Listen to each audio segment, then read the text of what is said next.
시청자 여러분 안녕하십니까? 4월 29일 목요일 JCM 모닝뉴스입니다. 반구대 암각화가 포함된 울주 반구천 일원이 국가지정문화재인 명승으로 지정됐습니다. 문화재청은 어제 문화재위원회를 열어 울주군 언양읍 대곡리 일대 260필지 68만 4,300제곱미터 부지를 명승으로 지정했습니다. 문화재위원회는 자연경관이 뛰어난 공류 하천과 공룡 화석 발자국 등 지질적 특성을 잘 보존하고 있으며 구공문화와 함께 정자 등 조망할 수 있는 저명한 장소가 있어 자연과 경관, 역사 문화유산이 복합된 명승으로서 지정 가치가 있다고 밝혔습니다. 또 선사시대에서부터 조선시대에 이르는 역사 문화를 조망할 수 있고 바위 글씨나 시문 등 역사 문화 경관적인 가치가 뛰어나다며 지정 사유를 설명했습니다. 학교와 대형마트 등 울산 지역에서 산발적인 코로나19 감염이 끊이질 않고 있습니다. 이들 사례 대부분 집단 감염이 아닌 가족과 지인 등 가까운 사이에서 전파된 사례여서 모두의 주의가 필요한 상황입니다. 김동혁 기자입니다. 학교 운동장에 코로나19 검사장이 차려졌습니다. 차례차례 순번을 기다리는 학생들의 얼굴엔 긴장감이 가득합니다. 고3 학생이 확진 판정을 받은 이 학교는 같은 층을 썼던 학생 등 모두 83명이 코로나19 검사를 받았습니다. 이처럼 지역 내 학교 관련자 감염 사례는 끊이질 않고 있습니다. 이번 주만 해도 10곳이 넘는 초중고교에서 16명의 학생과 교사가 확진 판정을 받았습니다. 다만 방역당국은 지금까지 나온 감염 양상이 학교 내 집단 감염으로 이어질 확률은 낮을 것으로 보고 있습니다. 학생 감염자가 나오는데 이 학생들 감염은 전부 식구 감염 내지는 그 교사로 인한 감염 이렇게 봐야지. 남구의 한 대형마트에서도 직원 20명 등 30명 넘는 관련 확진 사례가 이어지고 있습니다. 3월 말 첫 확진자가 발생한 이후 최근까지 계속 확진자가 나오고 있는 겁니다. 다만 확진자가 나온 곳이 마트 내 여러 지역인데다 장기간에 걸쳐 확진자가 나오고 있는 만큼 방역당국은 이 마트 감염 사례를 집단 감염으로 보진 않는다는 입장입니다. 감염 원인이 다르다고 추정을 하지. 손님으로 왔던 사람들은 다 뭐 이런 거 저런 것도 동원해가 다 착안해가지고 지금 문자 보내가지고 개별 검사 다 하라는 거고 종사자들은 전부 3차 오늘 해서 만약에 다 음성 나오는 것 같으면 이제 영업 재개는 시켜줘야 되고. 최근 울산은 산발적인 감염세에도 집단 감염세와 비슷한 확진자 증가세를 보이고 있습니다. 특히 이번 주 들어 발생한 확진자의 30%가 확진자 가족 간 감염일 정도로 가까운 사이에서의 감염이 눈에 띄게 늘었습니다. 방역당국은 가까운 사이에서 비롯된 감염이 끊이질 않고 있는 만큼 어떠한 상황에서든지 방역수칙을 꼭 준수해 줄 것을 당부하고 있습니다. JCN 뉴스 김동영입니다. 노욱회 울산교육감이 코로나19 무증상 감염자 조기 발견을 위해 학생과 교직원을 대상으로 1시간 내 검사 결과 확인이 가능한 신속 분자 진단 검사 도입을 검토하기로 했습니다. 노 교육감은 어제 열린 코로나19 비상대책회의에서 영국발 변이 바이러스로 지역 내 코로나19 확산세가 지속되고 있어 학교 방역망 강화에 총력을 기울여야 한다고 말했습니다. 이어 5월부터 시행하기로 한 이동형 검체팀 운영과 별개로 최근 서울대에서 운영하고 있는 신속 분자 진단 검사의 도입을 검토하라고 관련 부서에 지시했습니다. 신속 분자 진단 검사는 검체 채취부터 분자 진단까지 전 과정을 현장에서 처리하는 방식으로 외부 진단 시설로 검체를 이동하지 않아 1시간 이내에도 검사 결과를 확인할 수 있습니다. 울산시가 코로나19 백신 접종 속도를 끌어올리기로 했습니다. 울산시는 오는 30일까지를 백신 집중 접종 기간으로 정하고 16,800여 명에 대해 접종을 완료해 누적 접종자 5만 5천 명을 달성할 계획입니다. 대상자는 군인과 경찰, 소방과 병원, 약국 종사자 등입니다. 이와 관련해 송철호 시장은 백신은 우리 사회를 지키는 반영구적인 방어벽이라며 예방접종을 받도록 협조를 당부드린다고 밝혔습니다. 울산에서 연일 코로나19 확산세가 이어지고 있는 가운데 울산시가 병상 부족 문제는 없다고 밝혔습니다. 울산시는 김성록 시의원의 서면 질문에 대한 답변을 통해 부산시 기장군의 B&K 부산은행 연수원과 양산시 에덴밸리 리조트를 경증 환자 입원 치료센터로 운영하고 있어 병상 부족 문제는 없다고 밝혔습니다. 울산시는 이어 향후 발생할 수 있는 병상 부족에 대해서는 부울경 공동병상 활용 계획에 따라 대응하겠다고 덧붙였습니다. 국민의힘 김기현 국회의원이 어제 당내 원내대표 후보 등록을 완료했습니다. 김 의원은 개인 SNS를 통해 충무공 이순신 장군의 탄신일이라며 국민의힘에는 101명의 전사들이 사즉생, 생즉사의 각오로 무장돼 있다고 밝혔습니다. 김 의원은 이어 숙련된 지략과 당내 인화 단결로 국민의힘을 야권 연대의 중심 축으로 만드는 변화와 혁신의 통합형 원내대표가 되겠다고 강조했습니다. 국민의힘 원내대표에는 김기현, 김태흠, 권성동, 유이동 등 4파전으로 진행됩니다. 울산시가 전국 최초로 시내버스 정류소 명칭 사용을 유상 판매하기로 한 가운데 5월 11일까지 희망업체 신청을 받습니다. 입찰 대상은 중앙로와 삼산로, 학성로와 번영로, 화합로 내 43개 버스 정류소입니다. 신청은 정류소 반경 500m 이내에 소재하고 공공 이미지를 훼손하지 않는 업체가 대상입니다. 판매 대상은 정류소 표지판과 정류소 스티커, 노선 안내도와 시내버스 안내 방송 등 4가지며 금액은 경쟁 입찰로 결정됩니다. 울산의 산업 폐기물 대란 우려가 해결의 실마리를 보이고 있습니다. 울산시가 온산 국가산업단지 확장 사업을 재추진하면서 매립장 공공개발 방안에 탄력을 받고 있습니다. 이현동 기자의 보도입니다. 울산의 산업 폐기물 매립 대란 해결이 탄력을 받고 있습니다. 울산시가 한국산업단지공단과 온산 국가산업단지 확장 사업을 재추진하면서 매립장 공공개발도 추진하고 있습니다. 울주군 온산읍 항남리 일원에 전체 159만 제곱미터, 약 48만 평이 확장됩니다. 국비와 시비 등 5,600억 원을 투입해 오는 2027년까지 사업을 마무리한다는 계획입니다. 올해 하반기 한국산업단지공단과 함께 기재부에 예비 타당성 조사를 재신청하기로 했습니다.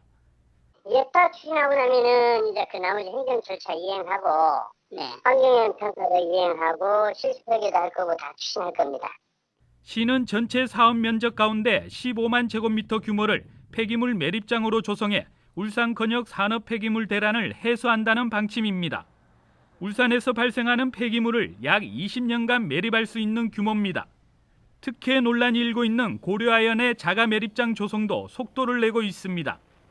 지난달 말 주민 반발로 한 차례 무산됐던 주민 설명회를 최근 다시 열고 관련 행정 절차에 들어갔습니다. 울산시도 자가 매립장 조성에 대해서는 긍정적인 입장입니다. 하지만 자가 매립장이나 공공개발이 아닌 민간업체의 폐기물 매립장 조성에 대해서는 영리 추구 등의 이유를 들어 사업 승인이 어렵다는 방침입니다. 공공 매립장하고 그 예를 들어서 회사에서 운영하는 그 자가 매립장, 이 정도는 우리가 긍정적인 검토를 했는데, 그 민간 같은 경우에는 그분들이 그 영업을 위한 목적이거든요. 산업 폐기물 대란 우려는 이미 오래전부터 예견됐던 상황. 울산시가 지역 기업과 울산상위 등의 잇따른 문제 해결 요구에 뒤늦게 대책 행정에 나서고 있지만 정부의 예타 통과와 지역 주민 반발 등이 남아 있어 시기를 장담하기는 쉽지 않아 보입니다. JCN 뉴스 이현동입니다. 이선호 울주군수가 기본소득 지방정부협의회 초대 회장에 선출됐습니다. 이 군수가 초대 회장으로 선출된 기본소득 지방정부협의회는 기본소득의 필요성에 대한 공감과 정책 제도화를 위해 모인 협의체로 전국 74개 지방정부가 참여하고 있습니다. 협회장으로 선출된 이선호 군수는 코로나 팬데믹으로 일자리 감소와 소득 양극화가 가속화되는 시대에 기본소득이 유일하고 가장 합리적인 대안이라며 현재 국회에서 논의 중인 기본소득 법률에 협의회의 목소리가 담길 수 있도록 최선을 다하겠다고 말했습니다. 울산형 뉴딜 사업의 원활한 진행을 위해 걸림돌이 되는 규제를 개선하기 위한 회의가 어제 울산시청에서 열렸습니다. 울산시는 소프트웨어 사업의 엄격한 심의 기준을 완화하는 내용과 부유식 해상풍력 사업과 관련해 공유수면 점 사용료의 합리적인 개선을 위한 법률 개정에 대해 논의했습니다. 또 공동계약 참여 자격 인원수를 기존 10인에서 5인 미만으로 완화하는 법률 개정안과 수소경제 활성화를 위한 법률 개정 등도 논의했습니다. 울산시는 규제개혁 개선 과제를 중앙부처에 건의할 계획입니다.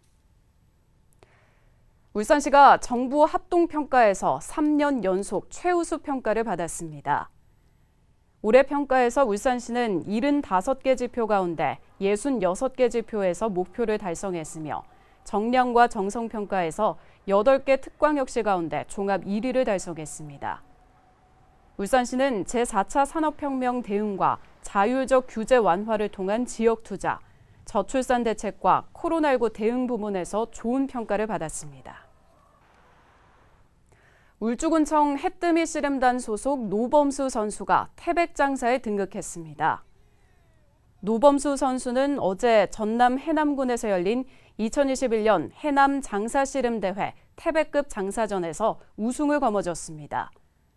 손광복 선수도 태백급 결정전에서 4강에 진출했지만 아쉽게 패배해 4위를 차지했습니다. 지난 3월 1일 개원한 부산고등법원 울산 원해재판부가 본격적인 재판에 들어갔습니다. 부산까지 가야 했던 불편이 사라지면서 항소율이 높아질 것으로 보이는데요. 사실상 한 개 재판부가 항소심을 전담해야 하는 건 해결해야 할 과제입니다. 구현희 기자입니다. 드디어 울산에서도 고등법원 항소심 재판이 열렸습니다. 공식 재판 첫날은 행정사건 한 건과 형사사건 한 건이 진행됐습니다.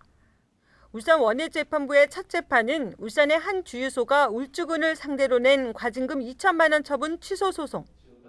1심에서는 울주군이 패소했습니다. 오후에 열린 형사사건은 교도소 동기를 상대로 투자 미끼로 22억 원을 가로챈 사기 사건으로 원심에선 징역 4년이 선고됐습니다. 3월 1일 개원 이후 지금까지 고등법원 울산 원해재판부에 접수된 항소심 사건은 80여 건. 한 해 평균 500여 건의 항소 사건이 부산고법에서 열렸던 것과 비교하면 비슷한 수준입니다. 경제적인 부분도 있는 데다가 단거리에서 재판을 받을 수 있다는 그뿐만 아니라 정신적으로도 굉장히 좀 편안한 마음으로 재판을 받을 수 있다. 하지만 사실상 한 개 재판부가 민형사, 행정, 가사 항소심 사건을 모두 전담하고 있어 사건이 몰리는 하반기에는 재판 진행이 더딜 수 있습니다. 사건이 많은 만큼 울산 원해재판부는 민사와 행정 항소심 사건은 한 달에 한 번, 형사 사건은 한 달에 2차례 수요일에 기일을 열기로 했습니다. 다만 내년에 울산 원해재판부 별관 신축과 함께 2개 재판부가 3개로 늘어나면 이러한 문제는 다소 해결될 전망입니다. 법조계는 접근성과 편의성이 좋아진 만큼 앞으로 항소 사건이 더 늘어날 것으로 보고 있습니다. JCN 뉴스 구현입니다.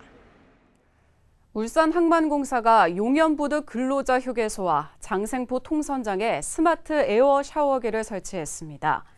이번에 설치된 스마트 에어 샤워기는 시설에 출입하는 사람을 감지해 향균 처리된 공기바람으로 바이러스를 살균하고 미세먼지를 흡입하는 장치입니다. 항만공사 관계자는 항만 근로자와 외국인 선언을 통한 코로나19 지역사회 확산 방지 효과를 기대한다고 말했습니다. 공공운수노조 전국교육공무직 울산본부는 어제 울산교육청 앞에서 기자회견을 열고 교육공무직 노동자의 노동안전 현안 문제 해결을 촉구했습니다. 노조는 교육공무직 노동자의 건강 관련 설문조사에서 38%가 건강하지 않다고 답했고 90%가 본인의 건강이 노동과 관계가 있는 것으로 응답했다고 밝혔습니다. 특히 급식실 노동자의 절반 이상이 한 번 이상은 아파도 출근했고 83%가 대체 인력 부족과 동료의 피해를 걱정했다고 설명했습니다. 노조는 고용노동부와 교육청에 대한 항의 면담을 시작으로 노동 안전 문제 현안 해결을 위한 활동에 나설 예정이라고 밝혔습니다. 울산문화재단 축제추진단이 오는 30일부터 다음 달 20일까지 2021 울산 아시아 퍼시픽 뮤직 미팅 쇼케이스에 참가할 공연단체를 모집합니다. 선정 대상은 전통음악 등 로컬 음악을 기반으로 하는 개인과 전문 공연 예술단체로 창작 음악 공연을 30분 내외로 진행할 수 있어야 합니다. 공모 신청은 다음 달 20일까지 재단 누리집으로 신청하면 되고 심사를 통해 최종 8개 팀을 선정해 6월 10일 발표할 예정입니다. 중구청이 오는 6월 4일까지 올해 도시재생 주민 제안을 공모합니다. 전체 공모 사업비 1억 1천만 원이 투입되는 이번 공모는 중앙동 도시재생 활성화 구역을 대상으로 생활 환경 개선 사업과 공동체 활성화 사업 등 2개 분야로 나눠서 추진됩니다. 생활 환경 개선 사업의 경우 5개에서 10개 팀을 선정해 5천만 원 이내에서, 그리고 공동체 활성화 사업은 6개 팀을 선정해 팀당 각 1천만 원씩을 지원할 예정이며 최종 결과는 6월 말에 발표할 계획입니다. 울산시가 다음 달부터 한부모 가족에게 지원하는 양육비 대상을 확대하기로 했습니다. 울산시는 생계급여를 받고 있는 기준 중위소득 30% 이하 저소득 한부모 가족에게 자녀 1인당 월 10만 원의 아동 양육비를 지원하고 만 25세에서 34세까지 청년 한부모 가족 자녀에게는 월 5만 원에서 10만 원의 양육비를 추가 지급하기로 했습니다. 이와 함께 울산시는 미혼모가 사회로부터 고립되지 않고 보호를 받을 수 있도록 한부모 가족 복지시설 입소 기준을 중위소득 60% 이하에서 100% 이하로 완화했습니다. JCM 모닝뉴스를 마칩니다. 함께해 주신 여러분 고맙습니다.